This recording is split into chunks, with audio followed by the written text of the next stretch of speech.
Então, diferente das gurias, a gente não foi a campo, né? Até porque os casos que a gente achou desse uso não são nem no Rio Grande do Sul, mas a gente procurou fundamentar bastante com artigos e a dissertação. Então, tá, pode passar, Ana. Bom, então, com o aumento do número de construções em todo o mundo, a gente nota, né, que tem uma maior concentração de resíduos sólidos gerados nas cidades tanto de pequeno, médio e grande porte. E no Brasil, a gente não tem muita disposição final para os RCDs, o que faz com que isso se torne um grande problema ambiental. E do ponto de vista ambiental, o principal problema com esse tipo de resíduo está principalmente relacionado a uma grande deposição irregular e os grandes volumes que se tem, né? Esses resíduos, eles são depositados irregularmente, causando enchentes, proliferação de vetores nocivos à saúde, interdição parcial de vias e a degradação do ambiente, logicamente. A gente tem uma resolução, que é a número 307 do Conselho Nacional do Meio Ambiente, né, o CONAMA, de 2002, que visa meios para uma efetiva redução desses impactos ambientais causados pela questão dos resíduos na construção civil, especialmente. Essa resolução, ela estabelece que quem é responsável pela destinação final desses resíduos são os geradores, e que a prioridade deve ser, principalmente, a minimização ou não gerar, né, esses resíduos. E caso isso daí não seja possível, deve-se procurar uma reutilização ou uma reciclagem. Os RCDs, do ponto de vista da engenharia, principalmente a civil, são considerados materiais nobres, né? Por mais que a gente ache que não. Apresentam-se através de ensaios laboratoriais resistência e uma baixa expansão, tais características que mostram que eles são sim um grande potencial de reciclagem como um agregado para pavimentação, por exemplo. Então, após o processo da gente reciclar esse material, a gente pode utilizar ele em elementos pré-moldados ou na execução de camadas estruturais dos pavimentos. E no Brasil já existem pesquisas desenvolvidas desde a década de 80, que a gente vai mostrar logo a seguir. A pavimentação ainda é um procedimento de revestimento de uma camada superficial, que consiste de materiais diversos, que devem resistir, né, então, aos trânsitos de veículos, e esse procedimento objetiva melhorar a qualidade de vida, proporcionando melhores condições do tráfego. Eu acho que pode passar, Ana.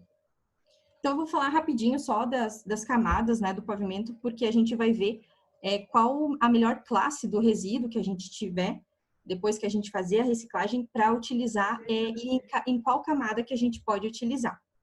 Então, nas camadas dos pavimentos, a gente pode ter, segundo o NENIT, o subleito, que é um maciço de terra que serve de fundação para o pavimento ou para o revestimento. Depois a gente tem o reforço do subleito, que é uma camada granular do pavimento, executada com o objetivo de melhorar a capacidade de suporte da carga, né, que ele vai ter que resistir. Após a gente tem a subbase, que é uma camada corretiva do subleito e complementar à base. Depois a gente tem a base, que é uma camada destinada a resistir aos esforços verticais vindos dos veículos. E por último, na parte superficial, o revestimento, que é a camada que vai receber diretamente as ações verticais e horizontais dos veículos. Pode passar, Ana. Bom, então a gente tem dois tipos, né, de pavimentos e que a gente pode fazer a utilização desses resíduos, que eles podem ser rígidos ou podem ser flexíveis. Então, os rígidos, ele é um pavimento que constitui-se de uma camada superficial em concreto de cimento. Aqui a gente tem uma figura, então, a placa de concreto, né, a subbase e o subleito que eu falei. E segundo Bernucci, que é uma das nossas referências, o revestimento que é constituído por placas de concreto de cimento possui uma elevada rigidez em relação às camadas inferiores. Pode passar.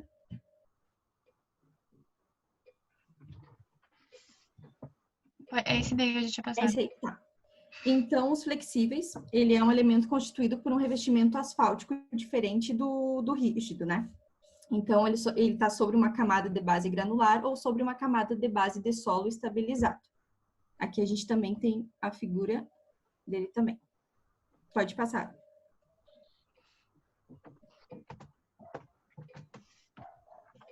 Deixa eu aumentar a minha tela aqui. Bom, então aqui são algumas pesquisas que a gente se baseou para a fundamentação do trabalho. E a gente trouxe, se eu não me engano, são quatro autores. Então, a gente pegou do Trichez e Krieg, que realizaram uma pesquisa de agregados reciclados na cidade de Florianópolis, em 99, e eles separaram frações brancas e vermelhas e também misturados com solo arenoso e siltoso e argiloso. Então, eles realizaram ensaios de peneiramento para obter a granulometria, além de compactação e o ISC. Para os pesquisadores, os resultados obtidos demonstraram que o material se apresenta assim como uma excelente alternativa para a gente usar para camadas de reforço do subleito e da subbase, que são duas camadas, tanto dos pavimentos rígidos quanto flexíveis, além de possuir também o potencial para ser empregado na redução da plasticidade do solo da fundação, que seria o último, né, que a gente tem. Pode passar. Depois a gente pegou esse outro artigo, que é de Carneiro, Brum e Caça, daí mais recente, né? O outro era 99, esse 2001, e afirmaram que estudos sobre o uso de agregado reciclado em obras de pavimentação, desenvolvidos por técnicos da usina de asfalto da Prefeitura Municipal de São Paulo, basearam-se em metodologias adequadas às características específicas dos solos tropicais, né? O solo laterítico e o solo saprolítico. E os resultados também indicaram que, ao utilizar o agregado, esse reciclado, em substituição ao agregado convencional, foi possível reduzir, sim, a quantidade de material necessário para atingir a mesma capacidade de suporte. Pode passar. Esse aqui que a gente pegou daí não seria nacional. Foi desenvolvido no Reino Unido também em 2001. E teve uma investigação que aborda a questão da utilização dos agregados reciclados locais na construção rodoviária também. Eles analisaram o reciclado no que diz respeito tanto ao desempenho mecânico quanto à questão ambiental. Verificou-se uma alta resistência do agregado reciclado. Concluiu-se também que o uso desse tipo de material pode permitir a redução da espessura das camadas de pavimento, né? O que automaticamente diminui o custo. Os autores verificaram também que o reciclado não traz riscos ambientais quando aplicado em camadas nobres do pavimento. Que essa é uma das dúvidas que se tem, né? Quando tu faz essa substituição, tu não vai enfraquecer, né, entre aspas, o teu pavimento. E eles não, disseram que teria a mesma resistência. E por último, né, o último artigo, Silva e Barroso, daí mais recente, 2008, realizaram um estudo com a finalidade de verificar a possibilidade de aplicar os resíduos de construção e demolição proveniente da reciclagem de peças de concreto misturado a um solo da região, na área da pavimentação, para o município de Fortaleza, no Ceará. Os resultados obtidos pelos autores incentivam o emprego dos resíduos na construção de rodovias da cidade de Fortaleza. Bom, então essa foi a nossa fundamentação teórica. Pode passar, Ana. Então, aqui para visualizar melhor o que seria esse RCD que a gente fala, é uma junção, são vários elementos, na verdade, né? Então, ela vem de construções, reformas, reparos, demolições de obras de construção civil e os resultantes da preparação e da escavação de terrenos. Então, ela é uma junção de tudo, né? Pode ser tijolo, bloco cerâmico, concreto, solo, rocha, metal, cola, tinta, madeira, forro, fiação, tubulação, tudo. Comumente chamado de entulhos de obra, né? Caliça ou metralha. Pode passar.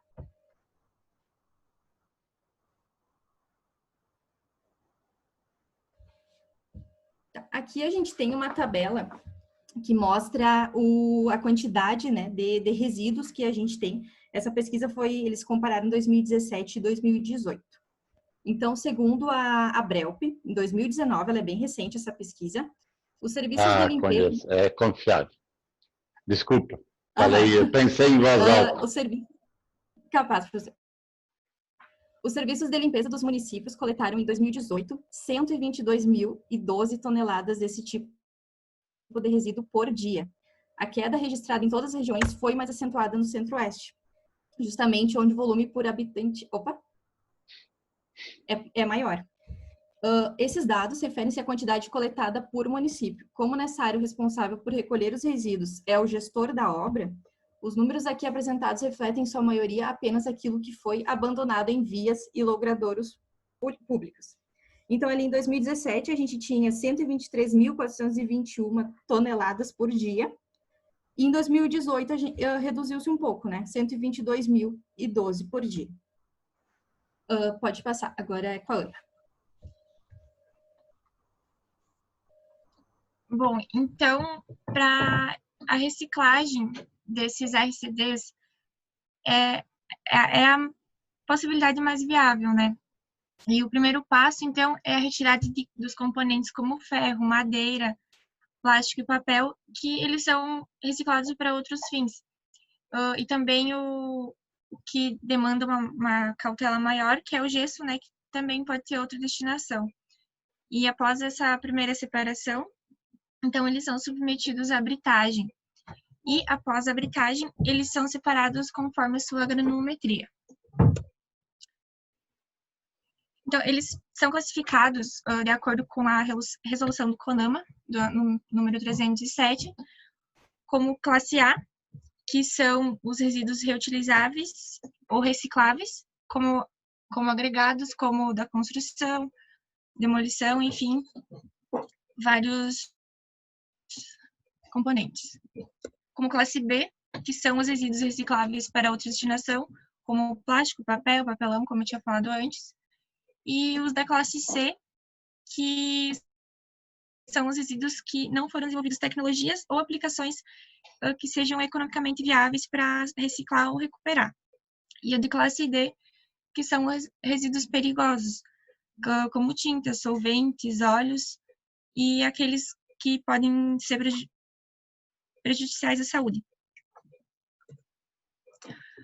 Então, a NBR 10.004 também, ela faz a classificação que permite o uso dos resíduos da construção e demolição como um agregado. Após a etapa, então, de segregação,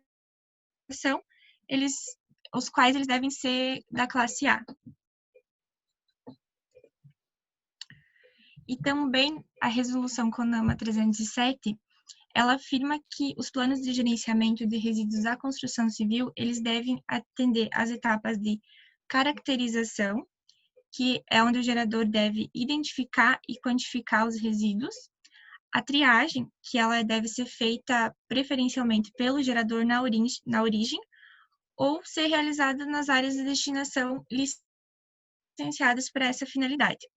O acondicionamento, que é onde o gerador deve garantir, então, o confinamento dos resíduos após a sua geração, até a etapa de transporte, onde assegura, em todos os casos, que seja possível a condição de reutilização ou de reciclagem.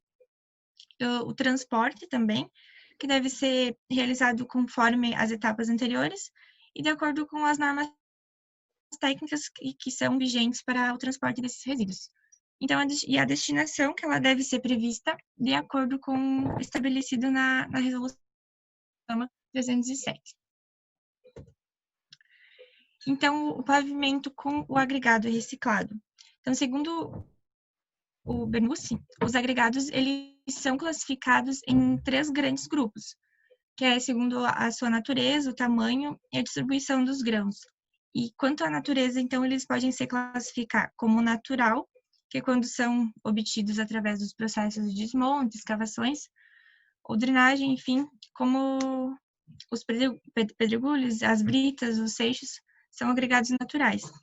O artificial, então, são os processos industriais, ou argila expandida e calcinada.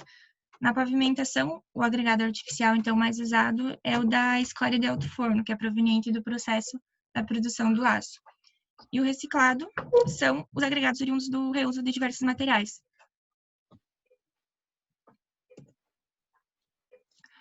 Então, essa execução das vias urbanas, ela demanda uma quantidade considerável de material. Uma estimativa breve, considerando uma estrutura típica de 7,5 metros de largura, onde é necessário um consumo de 2.250 metros cúbicos por quilômetro de material virgem para a execução de 30 centímetros de base de brita graduada compactada. Então, o emprego dos resíduos na execução de obras, ele depende também do volume ofertado. E ao utilizar esse RCD, a camada de pavimentos, ele reduz gastos públicos com aterros e materiais de construções, e essa política de utilização em obras civis, ele propicia o aumento da vida útil dos aterros, que já estão em funcionamento, visto que os atuais eles teriam aumentado sua capacidade para a inibição das descargas clandestinas ao longo das vias públicas, onde melhora o aspecto visual das cidades e acaba inibindo gastos adicionais para a remoção desse resíduo. Então, de acordo com as especificações do Departamento Nacional de Estradas e Rodagem, do Departamento Nacional de Infraestrutura e Transporte e do Departamento Autônomo de Estradas e Rodagem, os agregados, eles então são analisados e, quando analisados, no caso, eles devem possuir características mínimas para que sejam aceitos como base ou subbase na pavimentação, que são, então, o tamanho e a graduação, que a distribuição granulométrica, ela assegura a estabilidade da camada do revestimento asfáltico por estar relacionado no entrosamento entre as partículas e o consequente atrito que gera entre elas. Essa análise de granulometria, ela, com lavagens, ela é mais eficiente, uma vez que ela vai garantir a limpeza do agregado e garante, então, que não tenha presença de materiais indesejados. Então, a resistência à abrasão, que segundo o Carneiro, o ensaio de abrasão de Los Angeles, ele tem como objetivo avaliar, então, o desgaste do material quando ele é submetido a uma ação de impacto e de atrito. A massa específica seca e a massa específica, massa específica seca, máxima e umidade ótima. Então, os ensaios realizados através de compactação, de acordo com a NBR 7182, eles revelam que é possível, então, correlacionar o teor de umidade e a massa específica seca do material.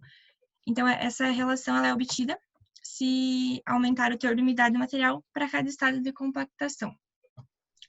E o índice de suporte Califórnia, que ele é realizado através da NBR 9895, onde pode, então, conhecer antecipadamente a ação que o material constitui de um pavimento submetido a um processo de saturação, conhecido, então, como CBR, que determina a deformabilidade e a resistência do material submetido à carga estática em condições saturadas. Então, para o dimensionamento dessa estrutura, atualmente a utilização dos agregados reciclados em pavimentação, segundo pesquisas que a gente buscou, tem como referência a Prefeitura Municipal de São Paulo, que ela orienta sobre dimensionamento e especificidades da execução do pavimento flexível para vias urbanas com tráfego leve e médio. E conforme uma pesquisa realizada para Passo Fundo, as diretrizes elas servem como embasamento para o município também, conforme os conhecimentos que já são aplicados nessa área no município. Por meio, então, do projeto PAC 2, que é o Programa de Aceleração do Crescimento, eles obteram os dados sobre o ISP, que é o Índice de Suporte do Projeto do Subleito, captados por meio de propriedades como a plasticidade, limite de liquidez e granulometria do solo do subleito, e o valor N, que é o número de repetições do eixo padrão com 81 kN. Então, e esses parâmetros, eles foram obtidos, geométricos, no caso, foram obtidos pela adoção de um ISP de 8% para as vias que eram o objetivo do estudo, né? E, então, a metodologia, ela considera o ISP, número N, como um parâmetro indispensável para dimensionar as espessuras das camadas. Essa caracterização do tráfego no município, ela foi feita através da classificação das vias, utilizando esse número N, característico de 105 para tráfego leve e 106 para tráfego médio. E a partir desses parâmetros, o dimensionamento foram definidos em duas estruturas típicas, respectivamente para o tráfego leve e médio.